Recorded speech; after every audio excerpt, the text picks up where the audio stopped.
Olá para você que acompanha Notícias Agrícolas, eu sou Virginia Alves, nós estamos de volta para falar agora sobre café, safra 21 aí finalizando reta final na principal área de produção de café arábica do Brasil. E hoje a gente vai conversar com a Cospé, maior cooperativa de café do mundo, para contar para a gente como é que foi esse trabalho de colheita, como é que está a condição do Parque Cafeiro. E hoje quem fala com a gente é o Mário Ferraz de Araújo, gerente do Departamento de Desenvolvimento Técnico da Cospé. Mário, seja bem-vindo de volta aqui ao Notícias Agrícolas.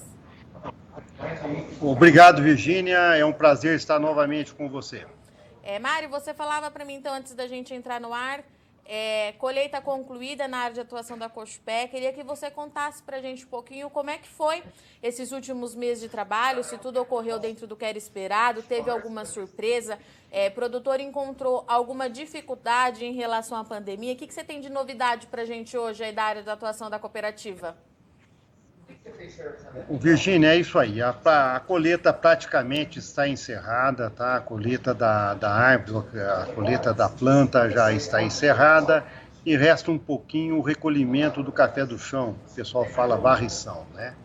Esse ano nós tivemos algumas dificuldades com relação à disponibilidade de mão de obra e com isso o seu preço também elevou-se, né? Então, foi uma colheita mais cara, mais lenta, com um pouco mais de dificuldade de conseguir mão de obra para realizá-la, né?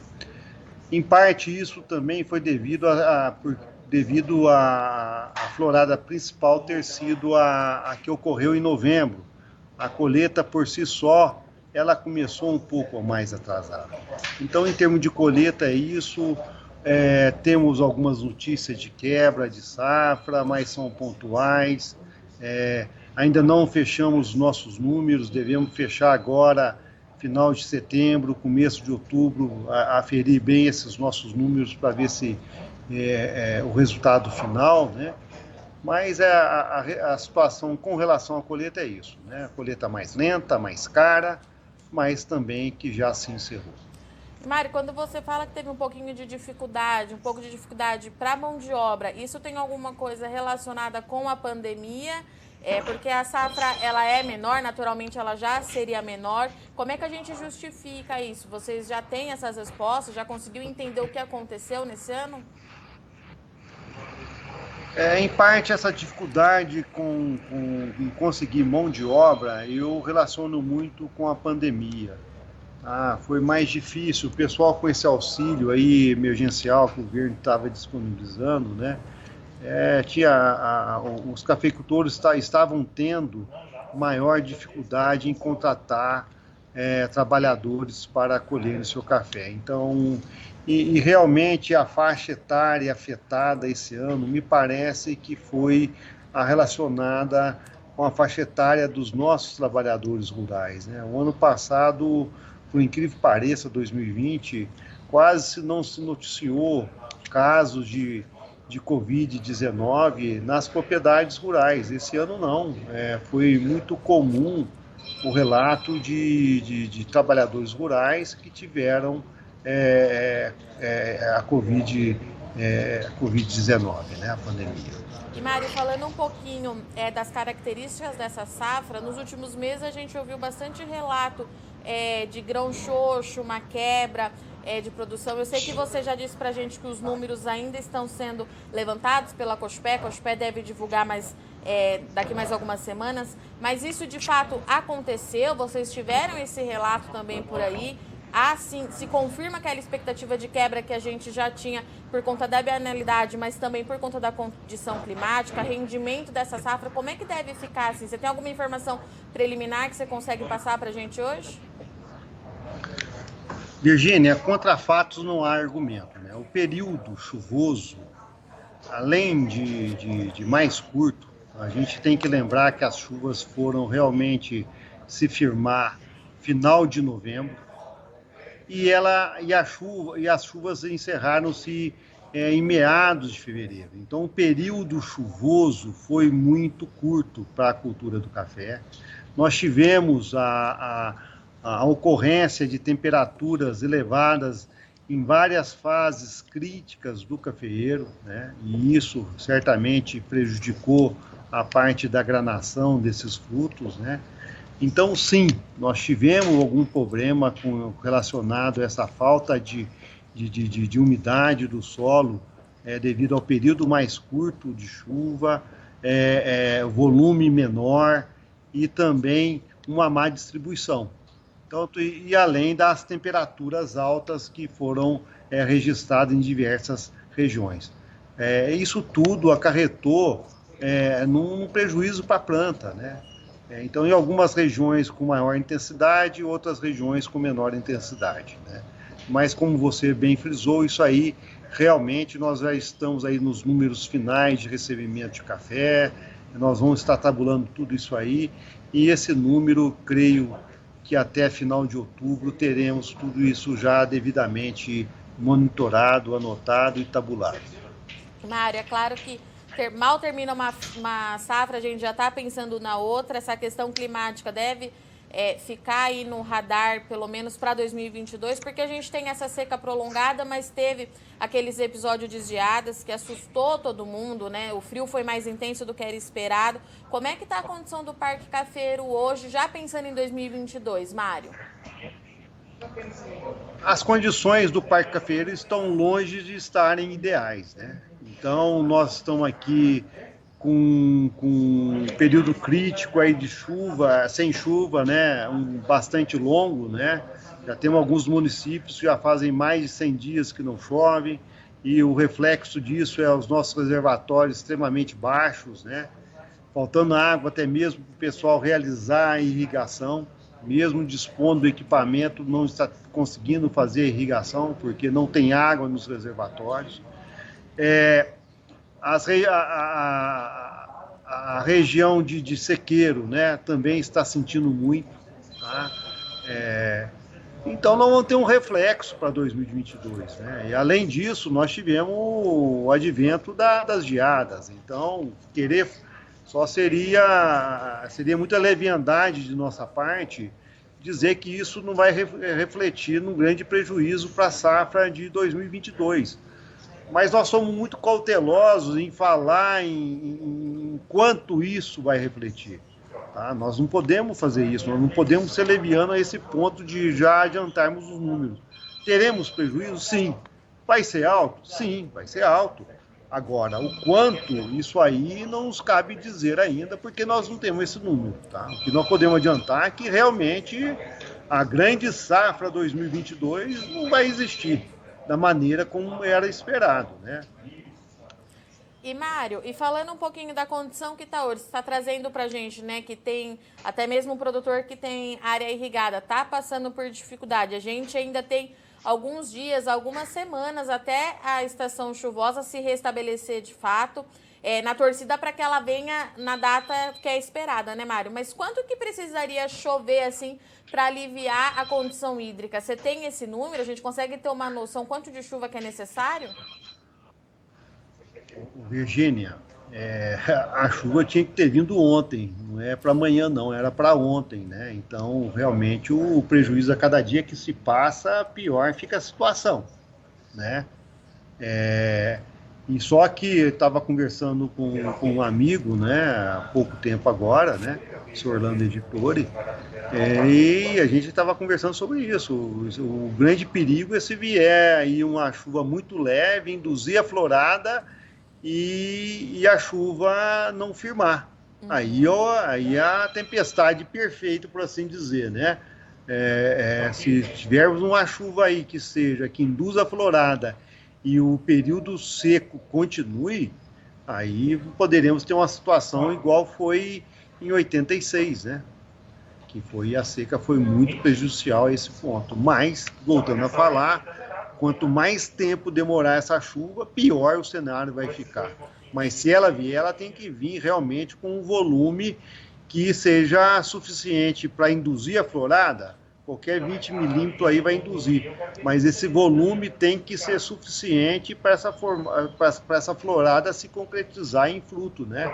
Então, o que eu quero dizer com isso? Que nós vamos ter a necessidade de ter um período aí mais constante de chuva, né? Deu a florada, nós tomara que a chuva realmente se restabeleça, porque se tivermos a florada aí nesse início aí, meados de setembro, e a chuva foi embora ou não se concretizar, aí é o pior dos mundos. E tem a questão da temperatura também, né, Mário? Você me falava antes da gente entrar ao vivo que está muito quente, além de estar muito seco, está muito quente. Essa também é uma preocupação para daqui para frente? Com certeza, né? As temperaturas altas como estão sendo registradas, fazia muito tempo que não tinham sido anotadas, né? Então, isso, quanto maior a temperatura, maior a evapotranspiração, né? Consequentemente, maior perda de água da planta, maior desidratação da planta e só tem uma coisa realmente que vai resolver isso aí, é chuva e chuva num volume bom, não é 20 milímetros e depois parar não, é 20 milímetros aí e continuar chovendo aí um bom período aí, senão nós vamos ter um problema muito sério.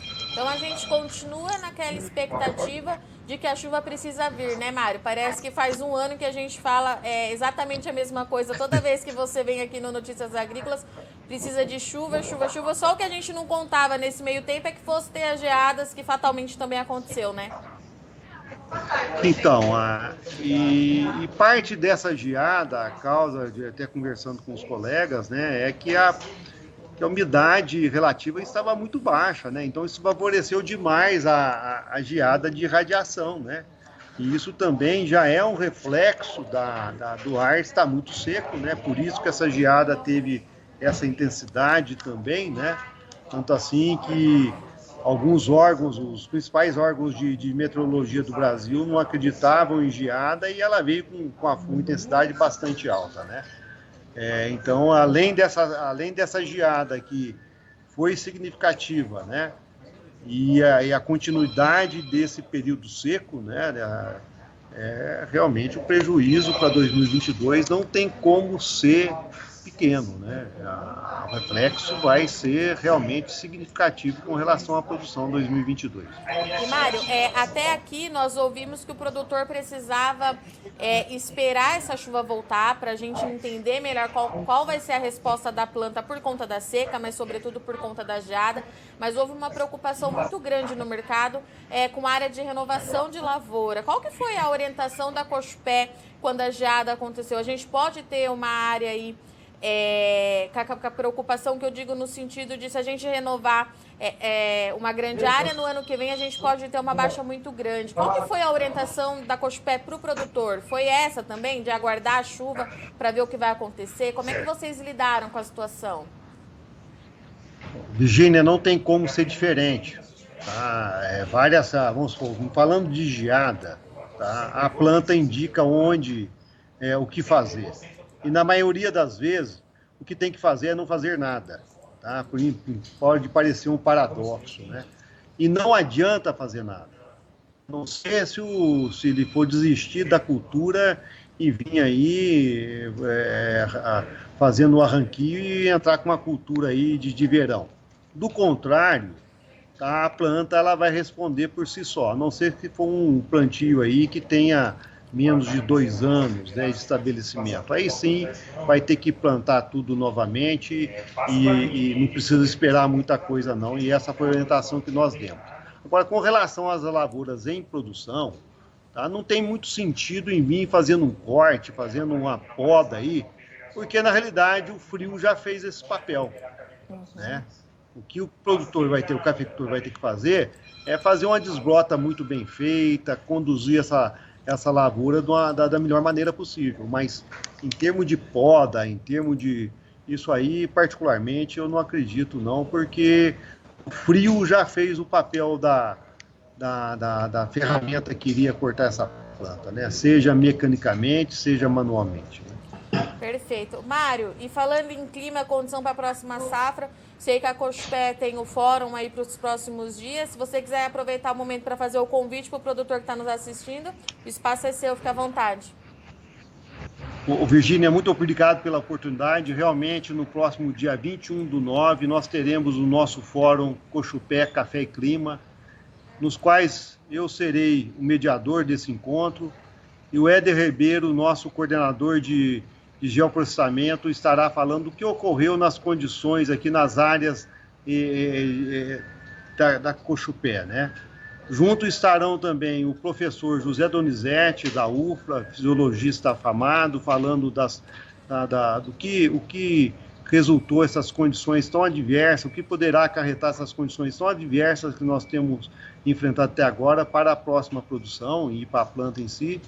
E fechando esse encontro, o afamado pesquisador Molion, né, lá de Alagoas, né, uma pessoa que tem um amplo conhecimento nessa área, estará fechando esse encontro. Então, conclamo a todos que estão nos ouvindo, a partir no dia 21, a partir das 14 horas, estarem participando desse nosso evento. O link será divulgado logo que disponível, né? E realmente contamos com a presença de todos, inclusive você, viu, Virgínia? Pode deixar, Mário. Timaço aí no Fórum da Cochupé, mais uma vez. Vai ser um prazer acompanhar vocês em mais um ano. Mário, obrigada pela disponibilidade, por voltar aqui ao Notícias Agrícolas. Portas sempre abertas para você, para toda a Cochupé. Um bom restinho de semana para vocês e até a próxima. Obrigado, Virgínia. Portanto, essa foi a nossa parada, então, hoje, com a Cochupé, trazendo aí pra gente um relatório final, contando pra gente como é que foi a colheita da safra 21 do Brasil, uma safra bastante, assim, longa, teve bastante obstáculo, principalmente climático. Depois, no período de colheita, o Mário trouxe pra gente que houve dificuldade para o produtor encontrar mão de obra para a colheita, mas a Cochupé trouxe hoje, então, que essa colheita, ela tá concluída na principal área de produção de café arábica do país. Os números da cooperativa estão sendo levantados, mas fato é, o Mário frisou aqui, que tem sim uma quebra de safra, e primeiro por conta da bienalidade da planta, já seria um ano de produção baixa para o Brasil, mas principalmente também por conta da condição climática. Seca prolongada, a planta respondeu, mas esses números a gente deve saber no mês que vem, de acordo com o Mário. Preocupação daqui para frente continua sendo o clima. O Mário falou que está muito quente lá na região, falta de chuva, seca prolongada. O período chuvoso nesse ano ele foi mais curto, ou seja, a chuva começou depois e terminou antes. Até mesmo o produtor que tem área de irrigação encontra bastante dificuldade nesse momento. A torcida agora é para que essa chuva retorne na data esperada, mas que ela seja constante. O Mário frisou muito bem aqui para a gente que uma chuva agora induziria essa florada, e caso a gente tenha um corte na precipitação, o problema para 2022 pode ser ainda maior. E vale lembrar que a gente ainda tem que entender como é que a planta vai responder às 3 geadas registradas no mês de julho. Então, o produtor termina aí de colher uma safra, está no processo de varreção agora lá na lavoura, mas o desafio ainda é grande, a gente tem bastante coisa para continuar acompanhando, principalmente por conta da condição climática. Ano passado o clima ele foi muito irregular, trouxe bastante prejuízo não só para a cafeicultura, mas para todas as áreas de produção aqui do país, principalmente no centro-sul do Brasil, mas a gente precisa continuar acompanhando para ver como é que vai ser daqui para frente. Eu agradeço a companhia, mas não sai daí que a nossa programação continue, já a gente está de volta. Participe das nossas mídias sociais, no Facebook, Notícias Agrícolas, no Instagram, @Notícias Agrícolas e em nosso Twitter, @Noteagri. E para assistir todos os vídeos, se inscreva no YouTube, na Twitch, no Notícias Agrícolas Oficial.